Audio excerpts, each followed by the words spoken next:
Hey guys, this is going to be my first video, so before I start, what the video is probably going to be titled my anorexia or my relapse, I just want to say who I am and what this channel is. And I know the title of our channel, I'm pretty sure it's 3 Girls 1 Vlog, but that's because eventually I want to bring my friends into this, Angelica and Maya, but I couldn't wait to make a video. We had this plan about introducing ourselves, and I don't know, we're lazy. It never happened. It's gonna happen, but yeah. So my name's Kirsten, and I want to make this video talking about my experience with my eating disorder, because on Tuesday I'm going to meet with my mom for the first time since my last relapse, and I'm scared.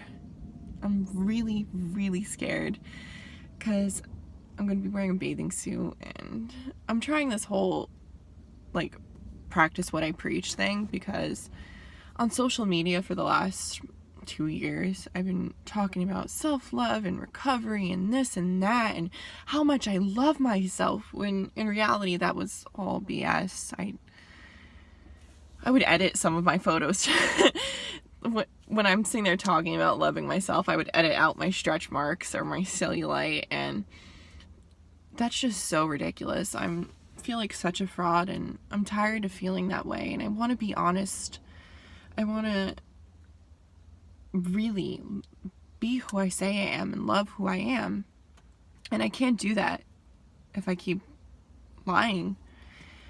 So this is going to be a hard video, and it's going to be raw, and I'm probably not going to really edit it, mostly because I don't know how to edit it. And whoa, I'm greasy, look at that. But yeah, so here we go. I've been dealing with my eating disorder, I want to say, since I was in 7th grade, and I'm 20 now. And I don't know, it's been a long road. So my name's Kirsten, I'm 20 years old, and I have anorexia. And people are going to watch this and be like, she doesn't look like she has anorexia. I am at a healthy weight right now, but you don't need to be severely underweight to have an eating disorder. There's people who are overweight and have eating disorders. There's people who are normal weight and have eating disorders. There's no black or white for eating disorder. It's so many different shades, and not every eating disorder is the same, and it's just so complicated. But I want to say it started in 7th or 8th grade when I first cut out breakfast. That was pretty easy for me because I'm so lazy and I love my sleep, and I just didn't have time to eat breakfast in the morning before going to school, so that was easy. And then lunchtime came around, and I loved lunch so much. We had Chinese food days, we had pizza days, we had taco days at my school, and I'd eat all of it, my whole lunch, and I'd go up for ice cream, because who doesn't love ice cream? So I noticed the girls at my lunch table wouldn't eat the way I ate, which is fine, but I started to feel self-conscious because I didn't like eating when no one else was eating, and I didn't fit in. I went to a private school, and people who go to private school have money, and my family doesn't have money, and all of our money was going towards that. So it wasn't who I was, and I just didn't fit in, and I just felt so out of place that I tried to shrink myself, because on top of that, I'm so much taller than most people. I'm 6 feet tall now. At 20, I wasn't 6 feet tall in 8th grade. But my whole life, I just didn't feel right. So I thought by losing weight and not eating, I could shrink myself and blend in, I guess. I don't know. I was also really confused about my sexual orientation. That's a whole nother story for another day, but I'm pretty sure I'm good now. I'm pansexual. I love who I love, regardless of what's in your pants or how you identify. If I love you, I love you, and that's pretty much it. But I was so confused, and everything is just so confusing at that age to begin with.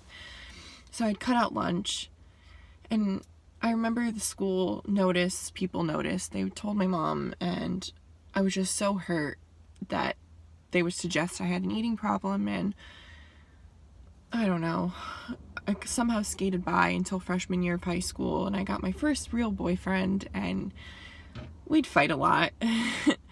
We would. And when we would fight, I wouldn't want to eat, and I just wouldn't want to eat when I was upset, and I didn't know how to properly deal with anything. So the only way I knew how to deal with something is not eating, because that's the one thing in my life I could have controlled at that time. And I just wouldn't eat lunch again. And I was doing sports at the time. I was playing basketball, and there was summer league, and we'd condition almost all year round. So I was working out a lot, and I was burning all these calories that I didn't have, that I wasn't consuming.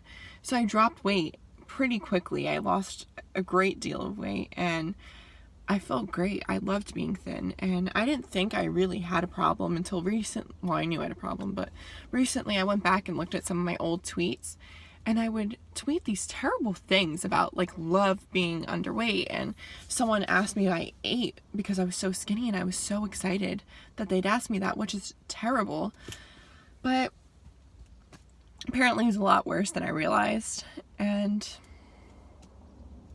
I just wouldn't really eat.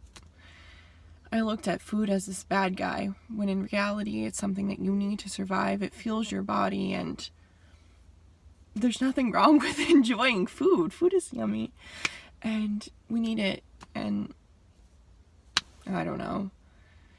So freshman and sophomore year, I kept losing weight, and then the beginning of junior year, I went through my first, like, heartbreak, my first breakup, and I was so miserable.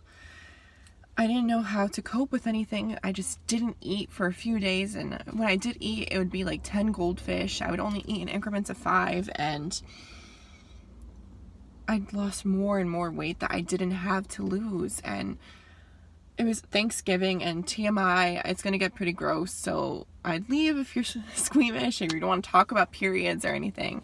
But typically with anorexia, people lose their periods. With me, it's a little different. I have my period for like a month straight at this point, and which is weird because I'm on birth control, and I usually only have it for like 3 days. So it was like super heavy, which is also unusual, and I couldn't really control it. And my mom found me in the bathroom on Thanksgiving, and I was in a tank top, and I was a mess. And that was the first time she really noticed how thin I was, because I was very, very good at hiding my body. I would wear baggier clothes, and I'd hide food I wasn't eating, so she thought I was eating when I was really spitting it into a napkin and hiding it. And that's when I started to seek medical treatment. I went to the doctor. I was weighed continuously. I was getting blood tests, and I was being pumped full with insurers. If anyone who's ever been to an eating disorder clinic or has had an eating disorder, you know what insurers are. They help you gain weight, and they taste like chalk, and I didn't like it because I gained weight so quickly. I developed these stretch marks, which are completely normal. There's nothing wrong with stretch marks, but to me it was the end of the world. And junior year, I quickly jumped into a new relationship, which is not the answer. I didn't deal with any of my own issues or my last heartbreak or anything, and I put my whole recovery on another person, so that when that person left, I was totally distraught, and I didn't feel like I needed to recover anymore, because I was only doing it for that person, and I wasn't doing it for myself, which is totally not the way to go. And I know I probably sound really dumb the way I'm talking right now, but this is super hard to talk about, and it's super hard to look at myself doing this, and I don't know, but yeah, I put recovery on a person, and no person should have that responsibility on them that person had, and I feel terrible about it, but you live and you learn. And I graduated high school, and I went to college, and I thought I was fixed. I was this woman, and I loved myself, and I was free, and I was partying a lot. Going to parties, yeah, partying a lot, and I was drinking a lot, and mixed drinks have a lot of calories, but I didn't care. I was eating all the time, and I was eating all the wrong foods, and I love cheese calzones at 3 a.m. because I was so drunk and gained so much weight. So, but my grandmother died almost a year ago. It was July 20th of 2017, and I don't believe soulmates are romantic. They don't have to be, they can be, but my grandmother was my soulmate. She was my best friend, and losing her was so hard, and I suffer to this day because of it, and I just miss her so much. But I haven't drank since then, and I just feel so much more mature, but I couldn't help to fall into my old habits of counting calories and restricting, and it's just the only way I knew how to cope with anything, and I fell right back into the pattern, which is completely fine. It's okay to fall off the wagon. You don't need to be this perfect person and have it all figured out. And I was preaching all this on my Instagram, acting like I did have it all figured out, and I'm tired of being that person. I actually want to become that person, but I can't do that until I'm honest with myself and I'm honest with you guys. And I was so close to being overweight. I was 1 pound away, according to my doctor, and that really set me off. I started restricting. I wouldn't eat. I would eat. Diet Coke was my lunch and my breakfast and sometimes my dinner, and I made sure I'd fast for like 16 hours a day before I could eat any solid foods, and that's not the way to go. And I dropped 18 pounds, and I kept telling my therapist that I would be happy if I lost 10 pounds. And then 10 pounds came and gone, and I'm not happy, and I'm almost at 20 pounds, and I'm still not happy, and I'll never be happy, no matter how thin I am. So what's the point of continuously hurting myself and starving myself and potentially getting to the point where I could die? I don't want that. I think about myself when I was younger, and I think about that little girl, and I don't want her to die. I don't want to hurt her, so why am I doing it to myself now? I know what I'm doing is wrong, and I have this wonderful boyfriend who supports me, and for the first time in my life, I'm doing this for myself, not because of him, even though he deserves a healthy girlfriend, and I want to be better for him, but I want to be better for myself. I want to be better for that little girl, and I want to be better for the future me, and I want to be better for my future family and my current family and my friends. I just want to be better, and I know it's going to be hard, and I don't know how to do it, but I'm taking the right steps. I'm in therapy, and I'm admitting to my behaviors, and it's so hard to admit this to the world and sit here and acknowledge what I'm doing is wrong, and that Anna isn't my friend, that it's okay that I have this little tummy, and it's okay I have love handles, and it's okay that I have stretch marks, because I'm still worthy of love, and the number of my jeans or clothes doesn't define that, which is total crap, by the way, because the numbers literally change depending on the brand, and it's just so crazy, and I think I just want to do away with all of that, but that's a different battle. But none of that defines you. None of it. The way I look doesn't define you. Nothing. None of it matters. How you treat people, how you treat yourself, that all matters. And with everything going on in this world, it's just so selfish of me to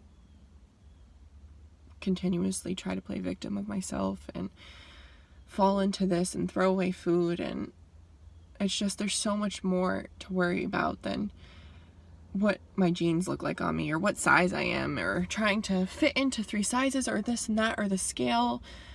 What I'm just saying is, you're so much more than this. You're so much more than your thoughts and the little monster inside your head, because that's how my therapist describes it to me, that it's this little monster, but it seems so big to you.